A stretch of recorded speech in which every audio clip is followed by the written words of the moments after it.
আমার ছোট্ট ছোট্ট শিক্ষার্থী বন্ধুরা, আজকের ভিডিওতে আমি তোমাদেরকে পড়াবো পঞ্চম শ্রেণীর উইংস বইয়ের 58 পাতা থেকে একেবারে 66 পাতা পর্যন্ত। ভিডিওটা ধৈর্য সহকারে দেখবে, কারণ প্রত্যেকটা এর মধ্যে পাতার মধ্যেই কিন্তু ডেটা রয়েছে। দেখো, আমি এর আগে কিন্তু 57 পাতা পর্যন্ত একটা ভিডিও করেছি, সেটা যদি তোমরা দেখে না থাকো তাহলে এই ভিডিওর শেষে কিন্তু ওই ভিডিওর লিঙ্কটা আমি দিয়ে দেবো। চার চৌকো আকারে এই ভিডিওর স্ক্রিনের ওপর ভেসে উঠবে, তার উপর ক্লিক করে তোমরা আগের ভিডিওটি দেখে নেবে। তো চলো, বেশি সময় নষ্ট করছি না, আমি 58 পাতায় চলে এসেছি। 58 পাতায় দেখো অ্যাক্টিভিটি 4B কি বলছে, find out the describing words from the text. Text থেকে ডেসক্রাইবিং ওয়ার্ডস খুঁজে বার করো। তো তোমরা জানো ডেসক্রাইবিং ওয়ার্ডস মানে হচ্ছে বিশেষণ পদ বা অ্যাডজেক্টিভ। দোষ, গুণ, অবস্থা, সংখ্যা, পরিমাণ বোঝালে সেগুলো কি ডেসক্রাইবিং ওয়ার্ডস বা বিশেষণ পদ বা অ্যাডজেক্টিভ বলা হয়। যেমন ভালো মেয়ে, গুড গার্ল, এই যে গুড, বাজে ছেলে, ব্যাড বয়, এই যে গুড ব্যাড, এগুলো সবই অ্যাডজেক্টিভ। ঠিক আছে। কেনাইন, এখানে আমি বসিয়েছি দেখো হিউজ, মোস্ট, তারপরে ডিফারেন্ট সাইজেস, ভেনামাস, এগুলো হচ্ছে অ্যাডজেক্টিভ বা ডেসক্রাইবিং ওয়ার্ডস। অ্যাক্টিভিটি 5-এ দেখো এগুলো রয়েছে প্রেজেন্ট পাস্ট এবং পাস্ট পার্টিসিপেল ফর্ম। তোমাদেরকে বসাতে হবে know, knew, known, begin, began, begun, bring, brought, brought, catch, caught, caught, bear, born, born, marry, married, married, write, wrote, written. ছোট্ট একটা টেন্সের বই পাওয়া যায়, চটি বই, সেটা কিনবে। তার মধ্যে তোমরা এই যে present past past participle form এগুলো সব কিন্তু লিস্ট আকারে পেয়ে যাবে। ভালো করে তোমরা এগুলো মুখস্থ করে নেবে। এটা নিয়ে আমি আর সময় বেশি নষ্ট করছি না। চলো পরে কী লেখা আছে দেখি। বলছে মৌমিতা স্টাডিজ ইন ক্লাস 5 আর last Sunday I went to Kolkata zoo. এই যে দেখো এখানে মৌমিতা 5-এ পড়ে এবং লাস্ট সানডে, গত সানডে মানে রবিবার, আমি কলকাতায় গিয়েছিলাম। এই যে কলকাতা একটা বিশেষ্য পদ, তারপরে এখানে দেখো ক্লাস, এটাও বিশেষ্য পদ। তো বিশেষ্য পদের আগে দেখো বসেছে ইন, এখানে কলকাতা বিশেষ্য পদের আগে বসেছে টু। এগুলো হচ্ছে সব প্রিপজিশন। প্রি মানে হচ্ছে আগে, পজিশন মানে স্থান বা জায়গা। যে সমস্ত শব্দ নাউন বা প্রোনাউনের আগে বসে সেগুলোকে প্রিপজিশন বলা হয়। সেটা এখানে বলছে the words in colour are called preposition. ঠিক আছে, যদিও এখানে কালো কালার দেওয়া রয়েছে। দেখো এখানে কি বলছে, প্রিপজিশন হচ্ছে একটি শব্দ যেটি কোনো নাউন বা প্রোনাউনের আগে বসে, যেটা একটু আগে আমি তোমাদেরকে বললাম প্রিপজিশন। ঠিক আছে, এখানে প্রিপজিশন দিয়ে শূন্যস্থান পূরণ করতে বলছে। অ্যাক্টিভিটি 6 আমি এখানে করেছি। শতরূপা place with her friends.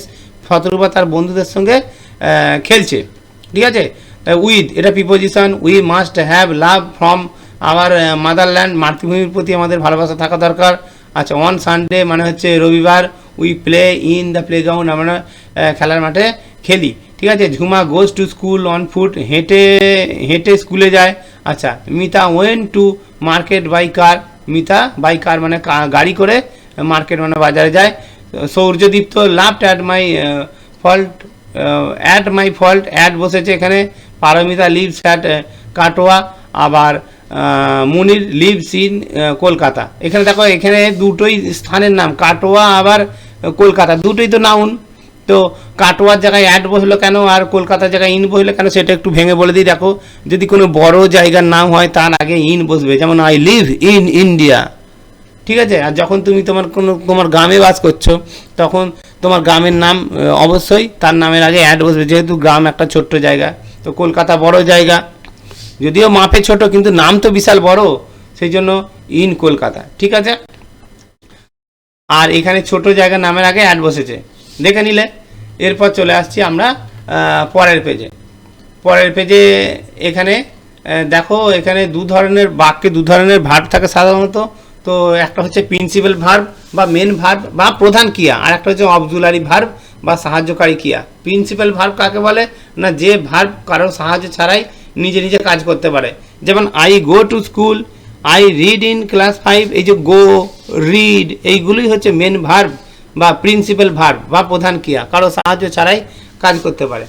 R auxiliary verb মানে সাহায্যকারী ক্রিয়া, যেমন I am going to school, এই যে অ্যাম, ইজ, আর, ওয়াজ, ওয়ার, এইগুলো হচ্ছে অক্সিলারি ভার্ব।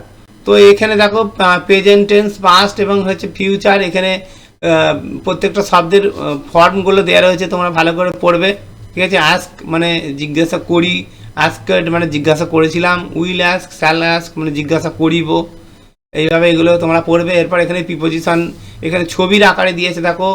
অন মানে ওপরে ঠেকে আছে, তবে ইন মানে ভেতরে, ইন বা ইনসাইড বলতে ভেতরে ছবি দিয়ে দিয়েছে, ইনটু মানেও ভেতরে, বিসাইড মানে পাশে, তারপর হচ্ছে আন্ডার মানে নিচে। আচ্ছা এখানে রয়েছে দেখো ওভার, ওভার মানে ওপরে, কিছুটা ওপরে, মানে ধরা ছোঁয়ার বাইরে নয়, এমন ওপরে নয় কিন্তু কিছুটা ওপরে। আর বিটুইন মানে দুটোর মাঝখানে। আর এই দেখো অ্যাবভ, অ্যাবভ মানে এমন ওপরে কিন্তু ধরা ছোঁয়ার বাইরে, মানে অনেকটা উঁচুতে করে নিলে। এবার এখানে কি বলছে দেখো, প্রিপোজিশন অফ টাইম মানে সময়বাচক প্রিপোজিশন, মানে সময়ের আগে বসলে সেগুলো সময়বাচক প্রিপোজিশন। ঠিক আছে, যেমন ধরো অন বলছে he came here on last Sunday, সে গত সানডে মানে রবিবার সে এখানে এসেছিল, অন সময়ের আগে বসেছে। অন 5th মে 5ই মে সময়ের আগে বসেছে। এগুলো সব হচ্ছে প্রিপোজিশন অফ টাইম। আচ্ছা ইন্ডিয়া মানে ভারতবর্ষ 1947-এ স্বাধীন হয়েছিল।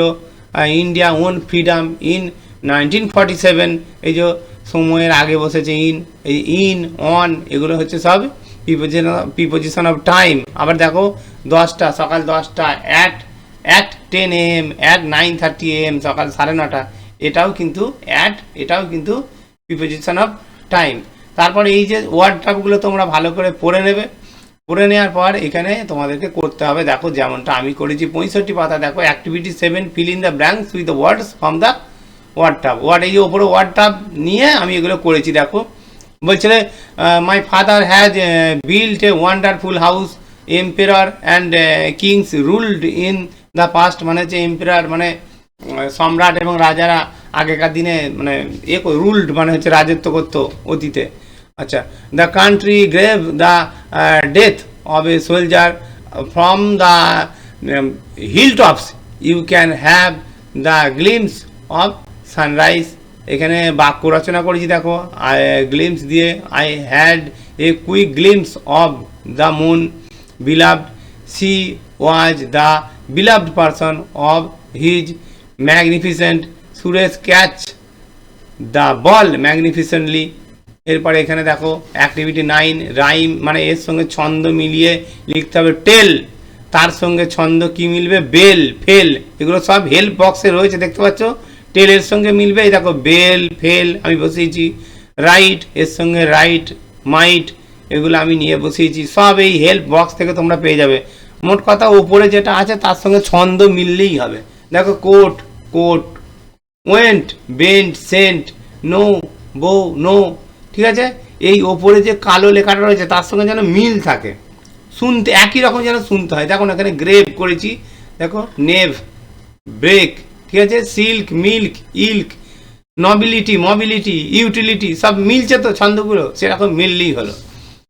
এরপর 66 পাতা, 66 পাতায় কি বলছে, রাইট 6 সেন্টেন্স, 6টা বাক্য লিখতে হবে অ্যাবাউট এ পার্ক, একটা পার্ক নিয়ে, ইন ইউর লোকালিটি। তো আমি এখানে আমার লোকালিটিতে একটা পার্ক হয়েছে, সেই পার্ক নিয়ে আমি লিখেছি। দেখো বাক্যটা, কিছু বাক্য লিখেছি, 6টা লেখা হয়েছে কি জানিনি কিন্তু আমি লিখেছি। দেখো তোমরা এটাও লিখে নিতে পারো। We have a wonderful park at Doparchak, দপরচকে একটা আমাদের ওয়ান্ডারফুল একটা আশ্চর্যজনক একটা ভালো পার্ক হয়েছে, মানে উদ্যান হয়েছে। It is situated beside DVC canal, এটা ডিভিসি ক্যানেল মানে ডিভিসি খালের ধারে অবস্থিত। Named Rabindra Nazrul park, Rabindra Nazrul park নামে অবস্থিত, ঠিক আছে। There are many things to do, এখানে অনেক জিনিস আছে কাজ করার মতো। ইন দ্য পার্ক, এই পার্কে মানে অনেক খেলনা আছে আর কি।